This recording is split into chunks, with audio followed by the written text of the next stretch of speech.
गंगा जी के घटिया से जलवा ले आई के आवे वाला रहिया में फूलवा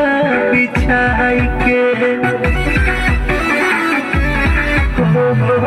गंगा जी के घटिया से जलवा ले आई के